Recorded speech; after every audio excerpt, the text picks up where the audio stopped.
নমস্কার। কবি সঞ্জিত বারোয়ের লেখা শিক্ষক দিবস। সবার মনে আবেগ, সেপ্টেম্বর এলে 5 তারিখের জন্য প্রস্তুত সকলে।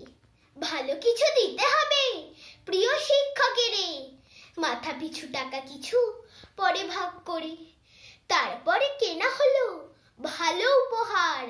বিশেষ কজন মিলে করে নমস্কার দিলাম স্যারকে তুলে, খুশি ভরা মন। প্রিয় স্যার শুধালেন, কোথায় সুমন? শেষ বেঞ্চে মাথা গুজে বসে কে একা, কাছে গিয়ে স্যার নিজেই করলেন দেখা। ওদের সাথে কি করে আমি বাড়ি যেতে, উপহারের টাকা তো পারলাম না দিতে। সজল চোখে সুমন দুহাত বাড়ালো, প্রণাম সেরে একটা কাগজ ধরালো।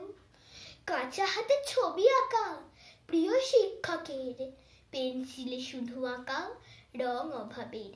ভালো থাকবেন স্যার তলে আছে লেখা, আরো যা ছিল যায় না খালি চোখে দেখা। মুছে নিলেন বুকে তার অশ্রু জল, স্যারের চোখ তখন করে ছলছল। চলে গেলেন হঠাৎ কিছুই না বলি, দামি উপহার নিয়ে বসে যে সকলে।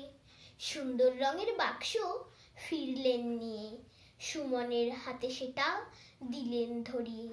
বললেন, সেটাই হয় সেরা উপহার, শুধুই ভালোবাসার ছোঁয়া থাকে যার। ছুটির পর যেদিন বিদ্যালয় খুলল, স্যার দেখলেন টেবিলে আছে বেশ ধুলো। দাঁড়িয়ে থাকতে দেখে আফরিন ছুটে এলো, খাতার পাতা ছিঁড়েই পরিষ্কার করলো। একদিন লিখতে গিয়ে পড়লো চকতলে, স্যারের কোমরে ব্যথা লাগবে নিচু হলে। নিচু হবেন না স্যার, দিচ্ছি আমি তুলে। এমন ছাত্রকে স্যার কখনো কি ভোলে? যেদিন গলাতে ব্যথা, কাশি ঘন ঘন, তবুও স্যার যাচ্ছেন পড়িয়ে তখনও।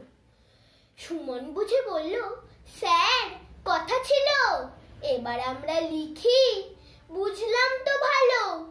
মুখেতে তৃপ্তির হাসি অনুমতি দিয়ে সস্নেহে রইলেন শুধুই তার পানে চেয়ে।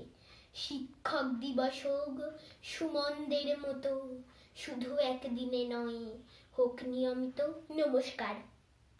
কবি সঞ্জিত বারোয়ের লেখা শিক্ষক দিবস। সবার মনে আবেগ, সেপ্টেম্বর এলে 5 তারিখের জন্য প্রস্তুত সকলে।